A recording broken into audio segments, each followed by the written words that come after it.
Hello students.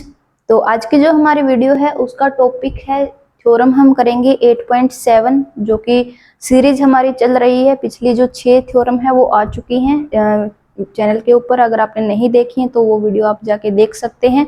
और हर एक theorem को अच्छे से बिल्कुल आराम से point to point step to step आपको समझाया गया है ताकि जो डाउट्स आपके क्लियर हो जाए और आपको अच्छे से समझ आ जाए और चैप्टर में कोई आपको डाउट ना रहे। तो अगर आपने नहीं देखी तो आप जाके देख सकते हैं। लिंक जो है वो डिस्क्रिप्शन बॉक्स में हम डाल देंगे, तो वहां से भी आप जाके सर्च कर सकते हैं। तो आज की जो है हमारी 8th चैप्टर की जो कि है क्वाड्रिलेटरल 9th क्लास का चैप्टर है, ये एनसीईआरटी मैथ में से हम ले रहे हैं। तो उसकी जो 7th थ्योरम है वो हम करेंगे। तो सबसे पहले हम समझेंगे कि हमारी जो थ्योरम है वो क्या कह रही है, स्टेटमेंट क्या है। तो स्टेटमेंट है if the diagonals of a quadrilateral bisect each other than it is a parallelogram. तो अगर हमारे पास एक ऐसी क्वाड्रिलेटरल है, ऐसी एक चतुर्भुज है जिसके जो डायगोनल्स हैं, विकर्ण जिनको हम बोलते हैं, वो डायगोनल्स क्या कर रहे हैं, एक दूसरे को बाइसेक्ट कर रहे हैं। बाइसेक्ट करने का मतलब क्या चीज है कि वो एक दूसरे को दो बराबर हिस्सों में कट कर रहे हैं। तो उस टाइम क्या होगा, जो क्वाड्रिलेटरल हमारी होगी वो कैसी होगी, वो एक पैरेललोग्राम होगी। तो ये हमारी जो थ्योरम है वो कहती है। तो हमारे पास गिवन है कि जो डायगोनल्स है क्वाड्रिलेटरल की वो एक दूसरे को बाइसेक्ट कर रहे हैं, ये हमारे पास गिवन है।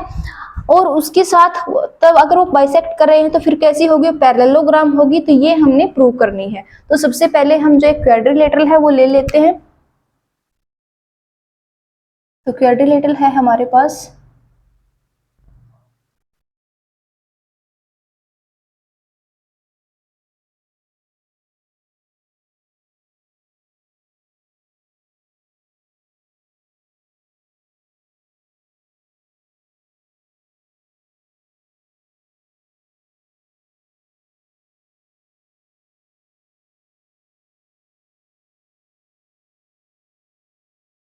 ठीक है।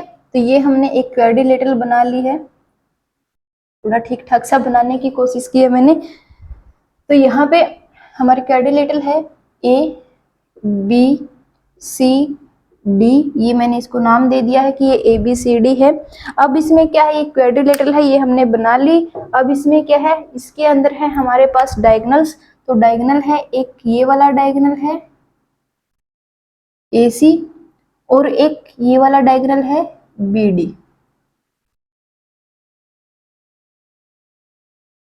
तो जो ये दोनों के दोनों एक पॉइंट ओ के ऊपर एक दूसरे से मीट कर रहे हैं, तो जहां पे एक दूसरे से मीट करेंगे, इंटरसेक्ट करेंगे, तो क्या करेंगे, यहाँ पे वो दोनों एक दूसरे को दो बराबर भागों में बांट रहे हैं। मतलब जो BD है वो AC को दो इक्वल पार्ट्स में डिवाइड करा, that means AO is equals to OC। ये हमारे पास गिवन है कि AO जो है वो इक्वल है OC के। और जो AC जो है वो बाइसेक्ट कर रहा है BD को, यानी दो इक्वल पार्ट्स में डिवाइड कर रहा है BD को। तो BO जो है वो इक्वल है OD के। ये हमारे पास गिवन है। तो ये क्वाड्रिलेटरल है कि जिसमें जो दो डायगोनल्स हैं एक दूसरे को बाइसेक्ट कर रहे हैं। तो उसको उसमें क्या करना है, ये हमें प्रूव करना है कि ये जो क्वाड्रिलेटरल है तो क्या होगी, वो एक पैरेललोग्राम होगी। तो इसमें गिवन क्या है हमारे पास, गिवन है ABCD इज ए क्वाड्रिलेटरल। तो ये क्या है, गिवन है। And AC and BD that is diagonals. ठीक है, डायगोनल्स हैं, आर बाइसेक्टिंग ईच अदर। तो अगर बाइसेक्ट करेंगे तो हमें क्या मिलेगा, AO है वो इक्वल है OC के, गिवन है ये। उसके बाद BO है वो इक्वल है OD के, ये भी गिवन है क्योंकि ये बाइसेक्ट कर रहे हैं। तो ये एक क्वाड्रिलेटरल है। क्वाड्रिलेटरल में जो डायगोनल्स हैं वो एक दूसरे को बाइसेक्ट कर रहे हैं, जिससे हमें मिल गया AO is equal to OC और BO is equal to OD। ये हमारे पास गिवन है। तो अब हमें प्रूव क्या करना है, तो प्रूव करना है to prove,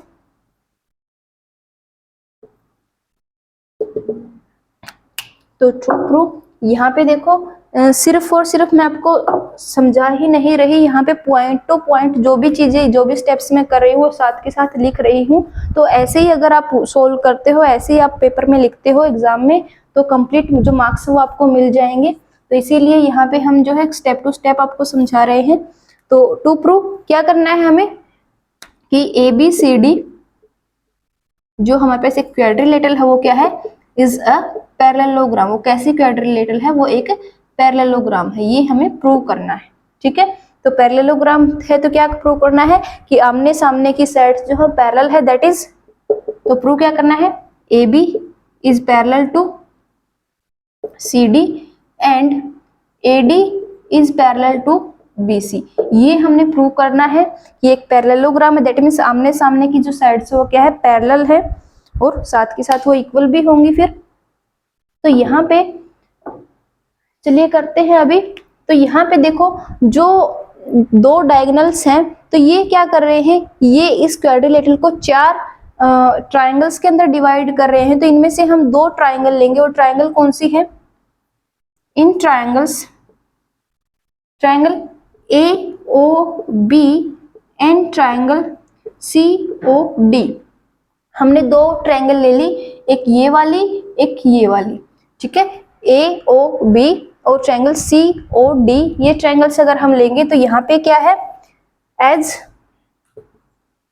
AO is equals to OC, AO is equals to OC given है ये।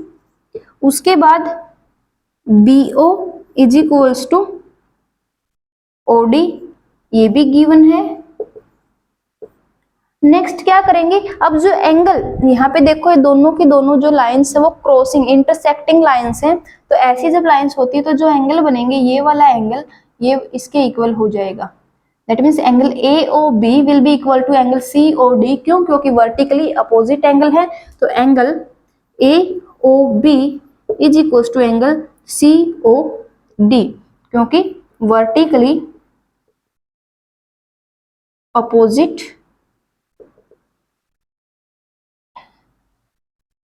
नीचे लिख देते हैं इसको ताकि जगह बच जाए हमारे पास और अच्छे से एक बार में ही सोल्व कर लें।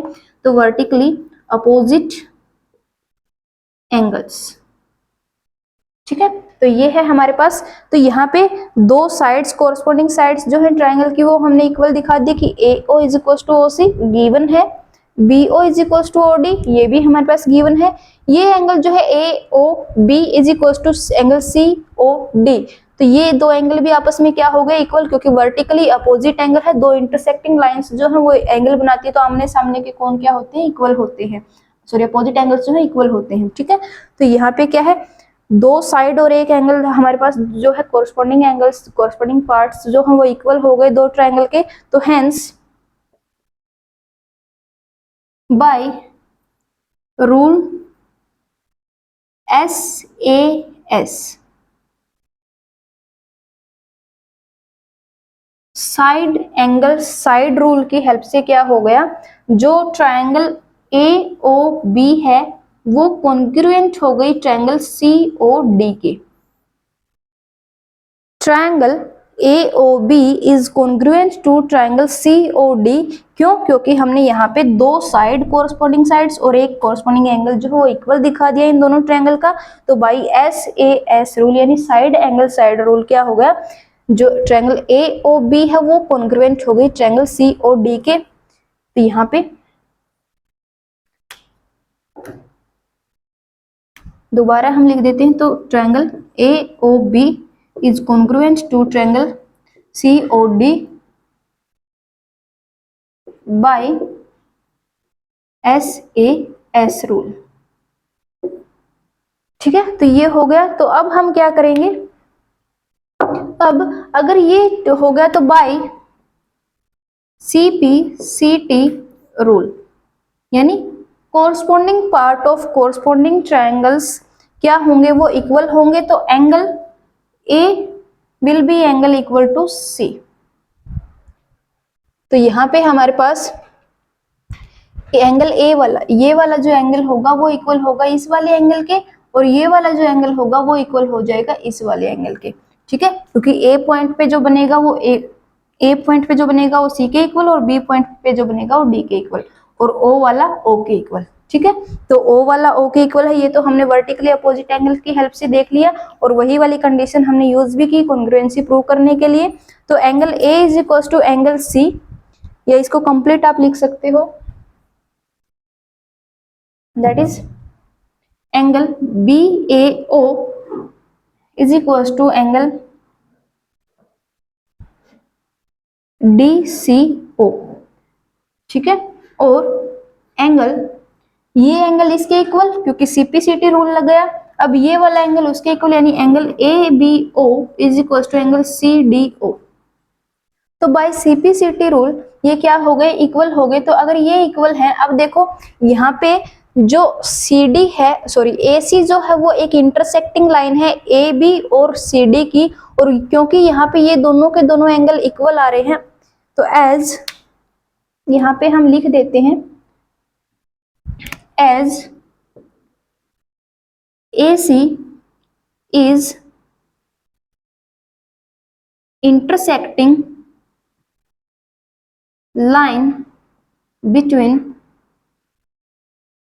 AB and CD। AC जो है वो एक इंटरसेक्टिंग लाइन है between AB and CD, and as angle A is equal to angle C, angle A is equal to angle C हो गया। Then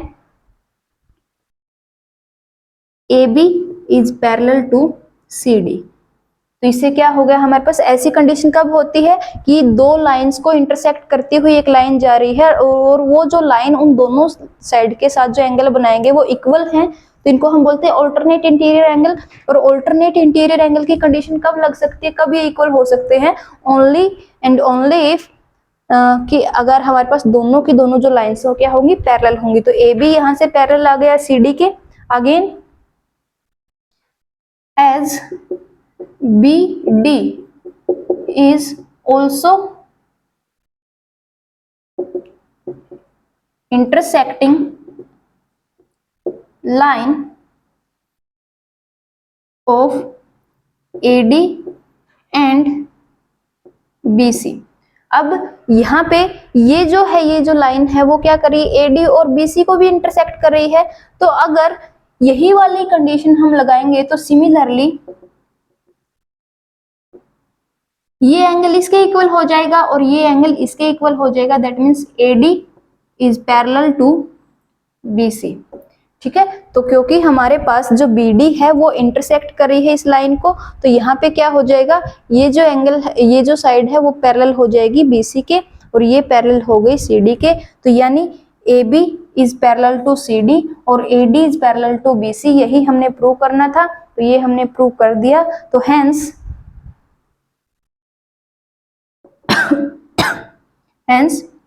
ABCD is a parallelogram। ठीक है, ये हमने यहाँ पे प्रूफ कर दिया कि ABCD जो है वो एक पैरेललोग्राम है। तो ये थी हमारी थ्योरम जिसमें हमने देखा कि अगर हमारे पास एक क्वाड्रिलेटरल है और उसके जो डायगोनल्स हैं एक दूसरे को बाइसेक्ट कर रहे हैं, दो इक्वल पार्ट्स के अंदर डिवाइड कर रहे हैं, देन जो क्वाड्रिलेटरल होगी वो क्या होगी, एक पैरेललोग्राम होगी।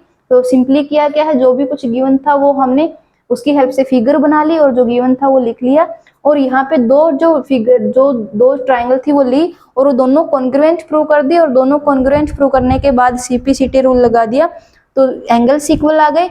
अब एक इंटरसेक्टिंग लाइन के जो अपोजिट एंगल्स अगर इक्वल हैं तो वो अल्टरनेट इंटीरियर एंगल होंगे, और अल्टरनेट इंटीरियर एंगल की कंडीशन कब लगती है, वो लगती है ओनली अगर दोनों लाइंस जो हैं वो क्या है, पैरेलल से। तो यहाँ से जो AB पैरेलल आ गई CD के और AD पैरेलल आ गया BC के, यही हमने प्रूव करना था कि opposite sides are parallel to each other. तो ये क्या है, क्वाड्रिलेटरल हमारे पास एक पैरेललोग्राम है। तो ये थी हमारी 7th थ्योरम। तो उम्मीद है आपको ये थ्योरम भी अच्छे से समझ आ गई होगी। तो मिलते हैं नेक्स्ट वीडियो में नेक्स्ट थ्योरम के साथ, जो कि होगी हमारी 8th थ्योरम, और उसमें हम मिड पॉइंट थ्योरम जो है वो करेंगे, जो कि काफी इंपॉर्टेंट है। नेम थ्योरम ही आ जाती है चैप्टर कई बार हमारे पेपर के अंदर, तो वो काफी ज्यादा यूजफुल हमारे लिए रहेंगी। साथ ही साथ ये भी यूजफुल है, काफी इंपॉर्टेंट है। तो उम्मीद है आपको समझ आ गई होगी, आपके लिए काफी ज्यादा यूजफुल हेल्पफुल ये रही होगी। तो मिलते हैं नेक्स्ट वीडियो में, तब तक के लिए थैंक यू वेरी मच।